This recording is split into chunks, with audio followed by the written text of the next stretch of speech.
Germán, ¿qué es este centro ático donde estamos aquí en Bogotá? Este centro es un atrevimiento y fue un atrevimiento de 4 facultades inicialmente de la Universidad Javeriana, de arquitectura y diseño, de artes, artes visuales, de la escena y escuela de música, de comunicación y finalmente de ingeniería, particularmente de ingeniería electrónica e ingeniería de sistemas. La primera expresión del atrevimiento es que se atrevieron a pensar que era posible dentro del entorno de una universidad. Lo segundo, que pensaron que era posible la conversación y el diálogo entre un compositor de música, un productor de televisión y un animador experimental. Lo tercero, que pensaron y se atrevieron a crear que un centro como este debería un tanto dejar atrás los modelos, digamos, tradicionales de la universidad y en vez de tener profesores e investigadores, que no los tengo en este centro, tenemos diseñadores y creadores de contenido, pero evidentemente este centro existe porque existen profesores que están pensando, investigadores que están haciendo estudios, que tienen preguntas que hacernos. De este atrevimiento entonces salió un camino relativamente extenso, un camino de conocer qué están haciendo otros en otras partes del mundo, un camino para tratar de convencer a arquitectos y a ingenieros que el centro tenía unas demandas, unas necesidades específicas. Piensa que este centro está en la carrera séptima, que se llama desde hace muchos años la calle Real. Y la calle Real es una calle realmente ruidosa. Y teníamos que tener estudios de grabación y muchos lugares insonorizados. Este atrevimiento es cabalístico porque tiene 7 niveles. Está sobre la carrera séptima y está definido por 7 caracteres. El 7 es un número, es un icono mágico casi en este centro.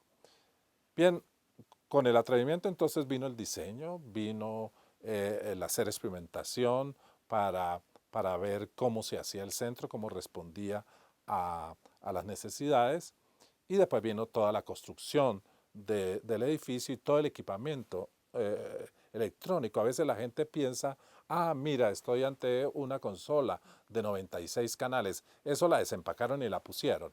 Pero antes de esta consola hay muchas cosas, aranceles, impuestos, proveedores, contratos, abogados, etcétera, hasta que un día se puede abrir el film mixing donde estamos y 3 ingenieros sentados acá o parados o como quieran, hacen el sonido de una película que acaba de salir que se llama San Andresito.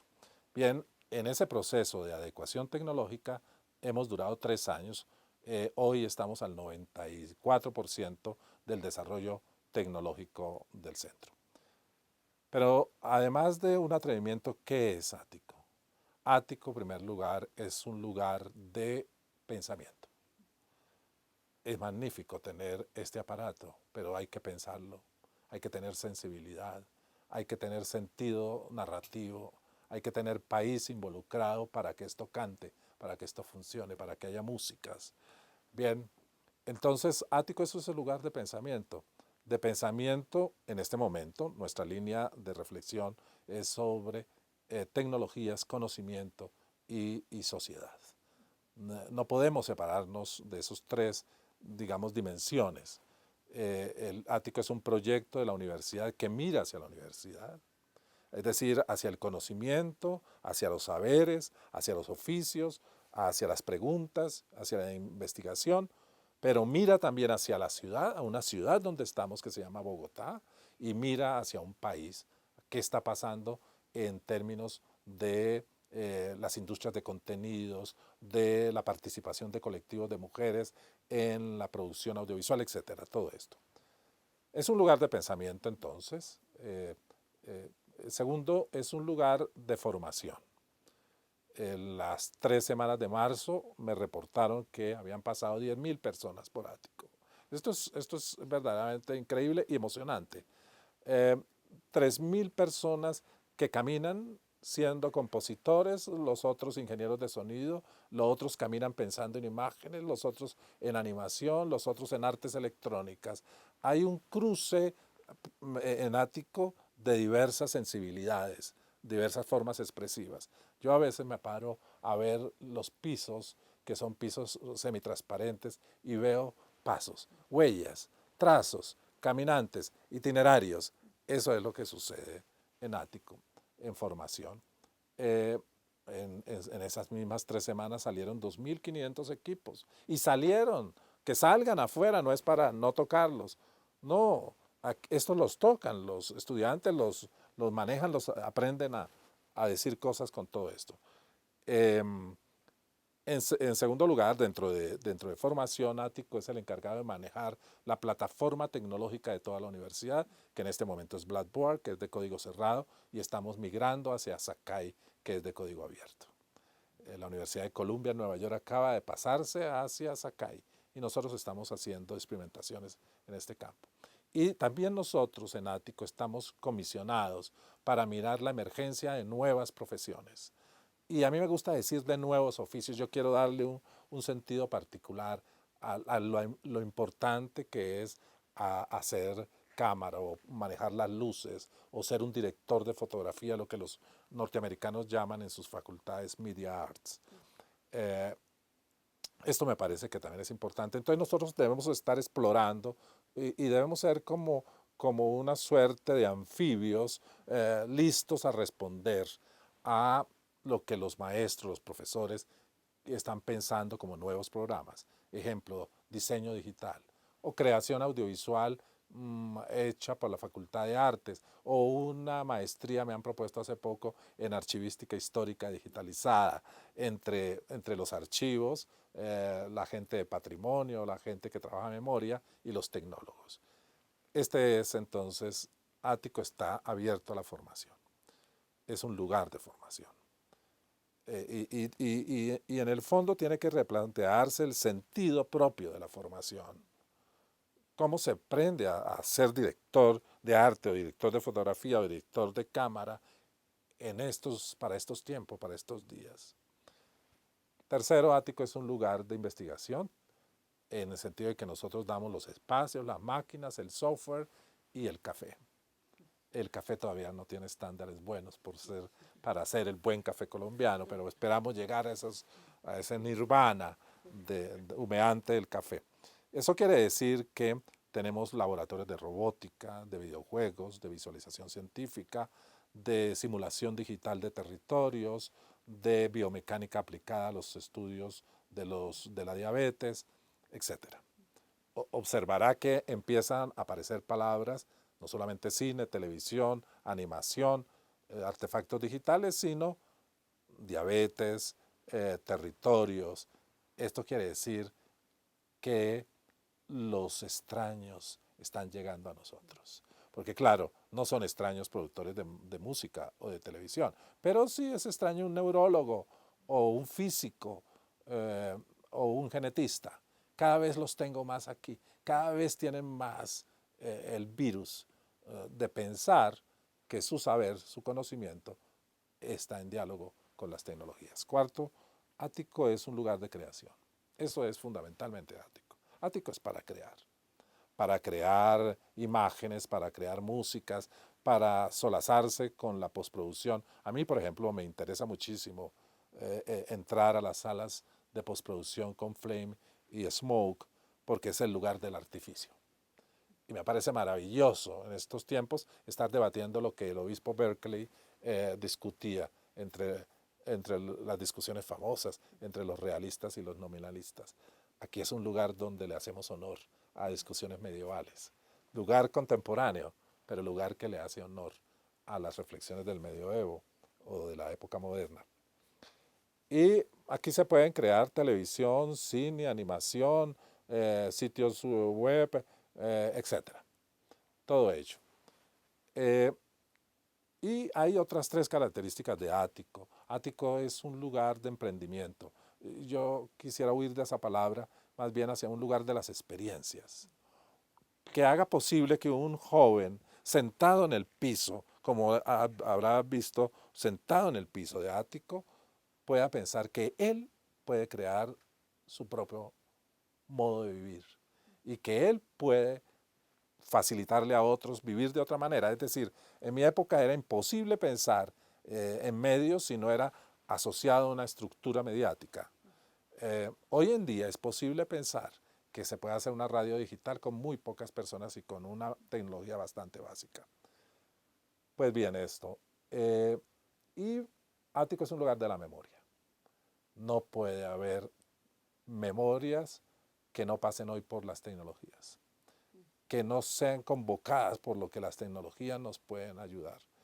Estamos, por ejemplo, entre las cosas que estamos haciendo, estamos colaborando en el diseño de un museo itinerante de la memoria de una zona que fue muy castigada, terriblemente atormentada por paramilitares, por guerrilleros, por, por narcotraficantes y por el propio Estado, por las propias fuerzas militares. Y esa comunidad eh, quiere construir un museo que sea itinerante, donde existieron masacres y asesinatos viles, pero quieren un museo que en la entrada tenga unas mecedoras, como las encuentra uno en la costa caribe, donde la gente se sienta a bambolearse y a hablar. De ahí para adentro será un museo muy activo en términos digitales, en términos interactivos, de sonidos, de visualizaciones. Y la segunda cosa que nos pidieron es que el museo debería tomar la figura de un pájaro que vive en la región que se llama el mochuelo. Esa comunidad que ha sufrido sabe exactamente lo que significa la memoria y nosotros tenemos que aprender lo que significa poner las tecnologías al servicio de la memoria. Y finalmente Ático es un lugar de equidad, no es lo final. Por los pisos de Ático caminan comunidades indígenas, gays, comunidades afrocolombianas, niños de escuelas populares, organizaciones sociales. Y transitan en proyectos. Tenemos proyectos con organizaciones sociales en barrios populares de Bogotá, de Medellín y Cali, con colectivos audiovisuales, en zonas muy duras del país. Pero, por ejemplo, los indígenas de la Sierra Nevada, que es el conjunto montañoso más alto frente al mar, que existe en todo el planeta, indígenas Kogi, Arhuacos y Huivas, bajaron a nuestro laboratorio porque ellos querían aprender cómo se hacía la preproducción de una película. Y pusimos los mejores maestros para que dialogaran con ellos y aprendieran de ellos, de sus saberes. Y ellos bajaron y hicieron el primer largometraje de indígenas de la Sierra Nevada en 500 años de historia. Eso es Ático, es un atrevimiento para crear, para pensar, para formar, para tener experiencias, para tener memorias, para saber que este centro no está hecho para ahondar las diferencias, sino para tratar de restablecer un diálogo social en las tecnologías. ¿Cómo cambió la forma de enseñar y aprender a partir de las nuevas tecnologías? Estoy ansioso por saberlo. Y hemos estructurado una investigación para saberlo. Esto es un laboratorio. Y en algún texto mío yo decía que hay unas figuras icónicas del laboratorio. Por ejemplo, en el cine está el doctor Frankenstein. El doctor Frankenstein, nadie puede pensar un laboratorio ni habitar un laboratorio sin que piense quién fue el doctor Frankenstein. Recuerda no tanto en la película como en la obra literaria de María Shelley, de Frankenstein, que hay un momento en que Frankenstein le habla al doctor y le dice, te pido el último gran favor, créame otra criatura, pero que sea una mujer. Y te prometo que me iré al sitio más distante del planeta, a las estepas de América del Sur, dice la obra original de Mary Shelley. Pues ven, así como le hizo Mary Shelley, como lo hizo Tim Burton en Manos de Tijeras, como lo hizo Cronenberg en La Mosca, hay una iconografía del laboratorio, de la transformación del laboratorio. Cuando hace unos años creamos Matrix, que era una sala multimedial pequeña, que fue como una, yo la llamo una espora experimental para poder pensar también el tema de ático, los muchachos nombraron la sala como Matrix. Y hoy estamos en un Matrix recargado, seguramente. Matrix se disolvió. Me encantan esas experiencias en que las cosas se disuelven, no permanecen sólidas, sino se disuelven para hacerse otra cosa. Y en Matrix fue ya una primera experiencia, digamos, de formación, porque allí los muchachos me dijeron un día, antes teníamos, éramos 18 y teníamos un aparato, ahora somos 18 y tenemos 18 aparatos. Bien, entonces estamos tratando de investigar qué pasa con el aprendizaje y la enseñanza en contextos tecnológicos. Algo tiene que pasar, porque por ejemplo, los laboratorios nuestros no tienen una adelante y una atrás, por lo tanto no tienen un ex cátedra. Por lo tanto, uno no sabe, a veces, yo paso muchas veces y tengo la sensación de que no sé dónde está el maestro. Y de pronto una persona se quita la capota que tiene y queda con un piercing y un tatuaje y él se levanta y es el maestro. Bueno, son esos nuevos maestros. Entonces estamos investigándolo, pero yo creo que aquí están pasando cosas en el sentido de vincular el conocimiento al hacer, en el sentido de recuperar la información que viene desde sus casas y ponerlas en conversación con las tecnologías, en tener un efecto de aprendizaje inmersivo, es decir, casi de navegación, de navegación. También yo creo poco a poco, y es mi mayor ilusión, cómo podemos entrecruzar los caminos. Es decir, que un arquitecto se relacione con un ingeniero de sonido y un ingeniero de sonido con alguien que viene del mundo audiovisual y podemos hacer unos diálogos fructíferos. Por ahora sé que la gente está feliz aquí y es un buen comienzo porque no siempre están felices en las aulas, pero aquí están felices y yo también me tengo que preguntar por qué están felices aquí. Yo creo que porque este lugar está muy cercano a su propio entorno, al que habitan diariamente. ¿Cómo fue la historia de la introducción de los medios en Colombia, los medios tradicionales y luego los medios digitales? Sí.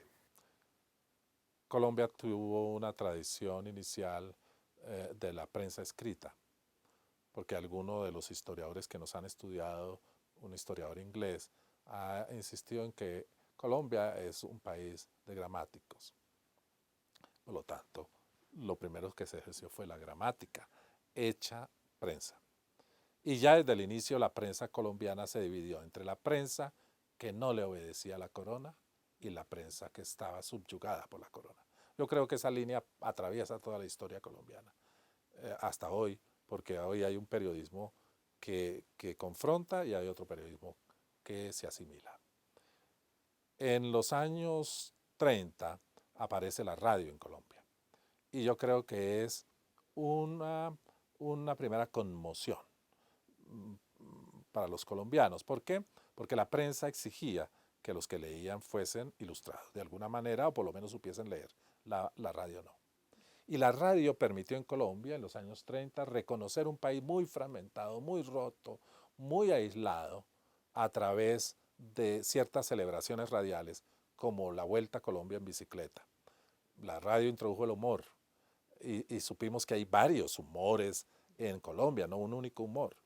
Y la radio introdujo la música y supimos los colombianos que hay música caribeña, que una cosa es el vallenato y otra cosa es la música andina o el tango que se llama tanto en Medellín y en Manizales, ¿no?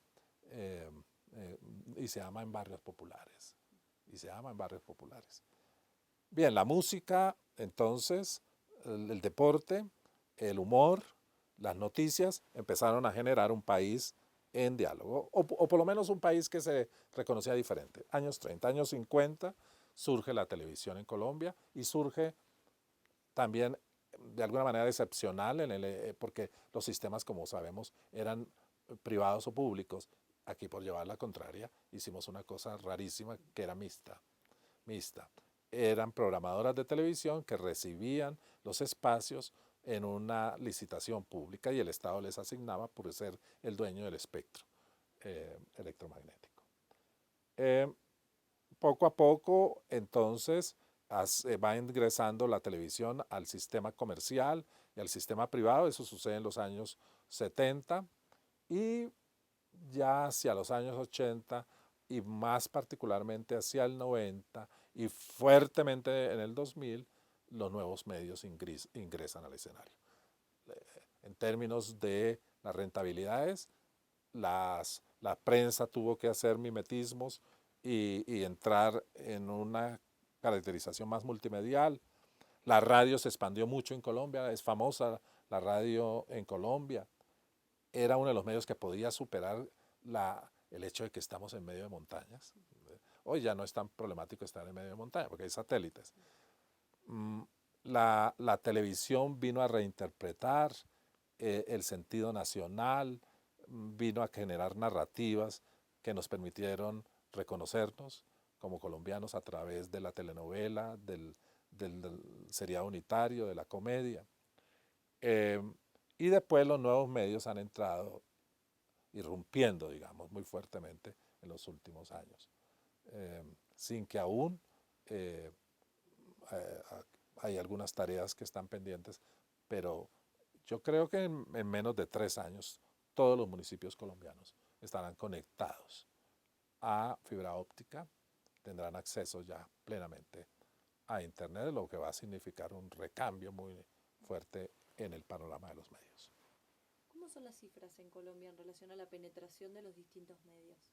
Sí, hay, como en el caso de la prensa en el mundo, en muchos países, unos periódicos centrales y unos periódicos regionales, algunas revistas que tienen penetración, digamos, nacional. Pero la pauta publicitaria se reparte fundamentalmente entre la televisión, que come la mayor parte de la pauta, algo la radio y después la prensa. La prensa se ha visto muy vapuleada por la transformación del modelo de negocio y por el ingreso de los medios a Internet. Bien,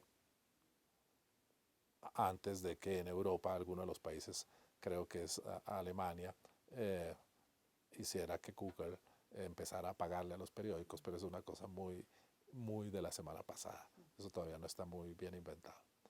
Bien, la televisión tiene una cobertura de 98%. Hay un espectro bastante amplio de televisiones que van desde televisión de canal abierto, televisión por cable, televisiones comunitarias, televisiones locales con ánimo de lucro, televisiones locales públicas, canales públicos regionales, canales satelitales, etc. Hay un espectro bastante amplio, pero he dudado al decirlo porque es bastante amplio en la oferta, pero poco pluralista y diversificado en los contenidos. Es mucho de lo mismo. Bueno, eso en la televisión. Y en la radio se sostiene, no requiere de grandes inversiones, tiene un acceso a la publicidad interesante. La radio en Colombia es fundamentalmente dos grandes grupos radiales que están encadenados, encadenan emisoras de muchas partes del país. Ese es, digamos, como el panorama. ¿Usted ve una similitud en cómo se fueron desarrollando los medios en Colombia con el resto de Sudamérica? Hay muchas similitudes. Primero, por ejemplo, en la prensa, el paso de los grupos familiares a los grupos empresariales o la vinculación de la prensa en grupos multimediales con otros tipos de medios. Eso, por ejemplo, en la propiedad, pero también en las secciones, en las topografías internas de los periódicos, pues hay muchas similitudes. Sin embargo, he podido asistir como parte de la Fundación de García Márquez de Periodismo y parte del Consejo Rector de Nuevo Periodismo, asistir a percibir diferencias, por ejemplo, en la forma de construir los periódicos, la información. En ese sentido me parece a mí que periódicos de de Argentina o periódicos de Brasil, eh, tienen un desarrollo en términos del oficio periodístico que está un poco más avanzado que nosotros, mientras que nosotros estamos más avanzados que algunos países de la región o países centroamericanos, etcétera. Hay puntos de confluencia. Eh, en televisión, sé perfectamente que la televisión por cable en Argentina es un fenómeno importante. Aquí en este momento es importante todavía la televisión abierta. Eh, la, la televisión por cable está viviendo un fenómeno y es el fenómeno de el matrimonio entre las empresas de contenido y las empresas tecnológicas. Es decir, el principal operador de cable hoy en Colombia es Carlos Slim.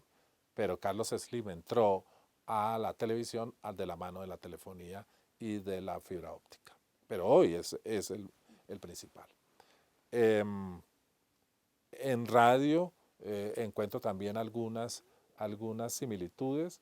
En radio yo creo que los esfuerzos radiales colombianos son muy importantes en términos de, de la región. Y en Internet encuentro que las tendencias son tendencias muy similares. Tendencias a aumentar el acceso, tendencias a aumentar el uso de fibra óptica. eh, eh, es decir, que veo el crecimiento de los nuevos medios muy cercano, a pesar de que hay diferencias de acceso en los países latinoamericanos. Sí. ¿Cómo ve el mapa digital en Sudamérica? Yo creo que es una de las regiones donde el mapa tiene futuro. Digamos que mientras que Estados Unidos, una parte de Asia, Europa, han hecho esfuerzos muy importantes en términos de la infraestructura, del acceso y de la generación de contenidos, América Latina aún es un continente que tiene mucho para dónde crecer. ¿Y para dónde crecer? Primero, en el acceso y segundo, particularmente, en la creación de contenidos propios. Eh, Sin embargo, veo con optimismo que colectivos de jóvenes, grupos de medios migrantes empiezan a ver que es fundamental el tema de las tecnologías para, eh, para la vida en general del entretenimiento, de la información, del mundo simbólico. ¿Cómo usan los jóvenes las nuevas tecnologías? Voy a darle algunos datos. Yo participé en el Estudio Nacional de Lectura en el año 2000. El libro fue publicado en el 2001, después en el 2005, el libro fue publicado en el 2006 y ahora me han llamado para participar en el estudio del 2012 y ahí espero cortarme la coleta y no ser un torero de esos que llegan después a hacer malabares terroríficos en el coso taurino. Pero es que es un privilegio. Ha sido un privilegio para mí ver un país cambiando en el entorno de la lectura. Entre el 2000 y el 2005 la lectura de libros en Colombia se desplomó 30%, una catástrofe nacional, que no fue percibida como catástrofe nacional, aquí se perciben como catástrofes otras. Pero a Argentina le pasó no tan drásticamente, pero cuando bajó las lecturas, cuando empezaron a desaparecer las bibliotecas, las librerías de barrio como en Argentina, cuando incluso la capacidad de edición de Argentina se vio resentida por la crisis, en Argentina yo percibí el debate como un debate muy preocupado. Aquí el 30% me preocupó a mí, sin que sea más sensible que los demás colombianos. No quiero pasar como más sensible que la señora que pasa por la calle. No, no, no, no. Esa señora es muy sensible frente al país. La lectura de periódicos y revistas no creció ni un punto. Y la única lectura que creció en 5 años en Colombia fue la lectura en Internet, que se duplicó en Colombia y se triplicó en Bogotá. Estos son datos sobre estadísticas nacionales. Estadísticas nacionales. Voy a darle otro dato. Bueno, si usted observa lo que pasó en esos 5 años, usted también observa en los estudios de consumo, hay un libro mío que se llama Las tramas de la cultura, donde yo hago, es un libro mal hecho, porque es un libro que no se puede hacer. Eh, Nada se puede comparar en lo que yo comparé. Yo estudié básicamente las encuestas nacionales de consumo cultural, las que históricamente los pioneros, entre otros, fueron pioneros amigos muy queridos como Luis Alberto Quevedo. Luis Alberto Quevedo estuvo en el momento originario de los estudios de consumo con Carlos Cantalán, por ejemplo, en Chile, y con Jesús Martín Barbero en Colombia, y con Néstor García Canclini en México. En esos estudios de consumo, digamos, el tsunami es tan fuerte que no importan las diferencias metodológicas que dicen, usted no puede comparar ninguna peras con manzanas porque las fechas en que se hicieron las encuestas son diversas, los muestreos son diferentísimos, no hay una pregunta igual, etcétera. Los rangos temporales son diversos. Sin embargo, las tendencias son tan fuertes. Y en las tendencias de consumo, yo hablo de una suerte de geología del consumo, en que por arriba están la música, la televisión y la radio, en el centro está la lectura y abajo está lo que denominamos las expresiones de la cultura culta. La lectura siempre está tensionada, es como si lo llevaran entre dos caballos para desgajarla a la lectura, porque la lectura es la manifestación, es una de las manifestaciones centrales del proyecto ilustrado. Desde arriba, desde lo mediático, le dicen a la lectura, ven para acá, no te vayas para la cultura culta, tú eres de los nuestros, y eres de los nuestros por una sencilla razón. Si no estás con nosotros, no tendrás a los niños, ni tendrás a los jóvenes, te envejecerás rápidamente. Y de parte de la cultura culta también buscan atraer a la lectura y le dicen, oiga, son siglos en que usted ha pertenecido a nuestro proyecto, ¿cómo ahora va a caer frívolamente en las manos de las culturas mediáticas? Pues bien, si usted mira esa geología, por todo el continente encontrará que es la misma, pero también encontrará que los jóvenes son los que más leen, porque están en el circuito escolar, claro, pero también ven el cine, pero también juegan videojuegos, pero también escuchan músicas, etc. Es decir, los jóvenes son grandes consumidores culturales, prosumidores, creadores culturales. El problema es, por ejemplo, para nosotros aquí en una universidad es cómo la enciclopedia de la que provienen los jóvenes se encuentra con la enciclopedia a veces soberbia de la universidad. Cómo se ponen en conversación el mundo de Cuevana o el mundo de la música internacional con el saber formal de la universidad. Esa es una pregunta para mí muy clave. Pero los jóvenes no solamente son consumidores, sino los jóvenes los veo cada vez más recreando. Yo eso sí estoy en un lugar privilegiado al estar aquí, porque estoy sentado frente a una consola callada, que casi es una aberración. Pero yo sé que muchachos aquí en este estudio han hecho el Requiem de Mozart, que es un atrevimiento. Nadie puede hacer el Requiem de Mozart teniendo 20 años, pero es maravilloso que lo hagan, porque es como si subieran uno de los Himalayas de la música de todos los tiempos. Y ingenieros nuestros y músicos y coros se atrevieron con el Requiem de Mozart. Esos son jóvenes hablando a través de construcción de videojuegos, jóvenes interesados en el diseño, jóvenes preocupados por la música, jóvenes interesados en el cine y en la televisión. El mundo que habita aquí es un mundo de jóvenes, inclusive para las personas de edad que ingresan aquí, que están bienvenidas todas. Yo he visto profesores de 80 años aquí, eméritos, poniéndose auriculares y entrándose a una plataforma digital y me parece que es excelente esto. ¿Cuál es la presencia de los medios digitales periodísticos en Colombia? Tremenda. Si le hablara de lo que estoy viendo, no lo creería, pero cuando hicimos el estudio al final de 2010, había 391 medios informativos digitales en Colombia. Hoy, que miré los datos de cómo avanza el estudio del año 2012, tenemos cerca de 800. Quiere decir que estamos en medio del Big Bang, que hay muchos de ellos que ya son nativos digitales, que poco a poco los medios tradicionales ya están acabando su potencia, digamos, de migrar hacia Internet, que cada vez son medios que aparecen en Internet y que van en una gama amplísima, desde el tiempo.com, que es el periódico colombiano de mayor circulación, hasta territoriochocuano.com o lacometa.com. ¿Quién pensaría que en el Chocó, que es uno de los lugares más lluviosos del mundo, uno de los lugares de los ríos más bellos, pero también fuertes y terribles del mundo, ahí, en medio de esas selvas, en medio de estas poblaciones muchas veces pobres, hay no una, sino varias experiencias de digitales informativas. Es decir, que hay una explosión verdaderamente significativa y que yo creo que esa debe mirarse con mucho cuidado porque está diciéndonos el futuro ya está y ya está aquí. Y el futuro está aquí a pesar de ustedes, a pesar de quienes intentamos estudiarlos, etcétera, eso está creciendo de una manera importante. En relación a esto que dice, ¿cómo ve el futuro?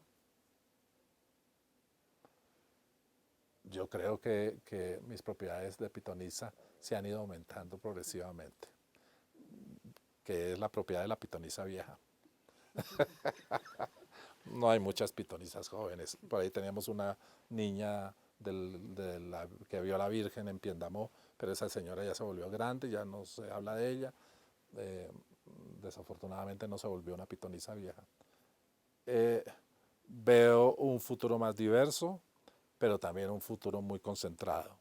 Veo un futuro más de interacción de los medios y muchas formas de expresión de la sensibilidad. Veo muchos más jóvenes creando muchas más cosas interesantes. Veo cataclismos en el horizonte, veo unos cataclismos en los géneros y en las narrativas de la televisión, de los nuevos medios o de la escritura.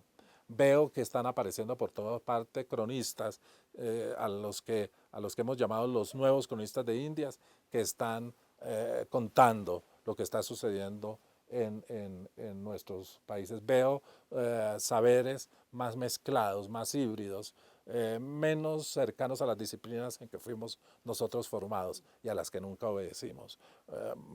Porque fuimos híbridos tempranamente, a pesar de que nada estaba dado para que lo fuera, porque eran disciplinas muy sólidas. Yo estudié psicología y nunca he practicado. Desde el primer día, yo ya sabía en el quinto semestre de psicología que nunca sería un psicólogo ortodoxo. Aún me reconocen algunos como psicólogo, otros nunca me reconocerían como tal. Pero eso es más hoy una condición de los jóvenes. Los jóvenes tendrán que moverse, la obsolescencia de los conocimientos será más rápida, las exigencias de la sociedad serán más fuertes. Veo una lucha entre la relación de esta industria de la creación con las democracias. Democracias nuestras, la de Colombia, 200 años, eso es poquito. Democracia, perdóneme, 200 años no, muchísimo menos años. Colonias durante muchos, repúblicas, pequeñas repúblicas, pero construir democracia va a ser también una tarea muy fuerte. Yo veo desde mi lugar escéptico de ático, veo un horizonte de manera optimista. Pero si es optimista este horizonte, será no por nosotros, como por las generaciones. Pero un día, y con esto te finalizo, un día estaba con un brasilero y de pronto vimos a unos muchachos aquí en Ático sentados sobre las mesas y sobre los escritorios. Y el brasilero me dijo, no fuimos capaces, pero sí hicimos posible que esos muchachos se sentaran hoy sobre las mesas. Y ese es el punto. De ese sentarse sobre las mesas comenzará el largo camino que significará el futuro de este continente. ¿Cuál es su experiencia con las tecnologías, con sus usos? Desastrosa, como debe ser para el director de un centro de tecnologías. Amorosa lentamente, limitada, gozosa cuando veo que puedo hacer cosas con el manejo de las tecnologías y sobre todo muy curiosa.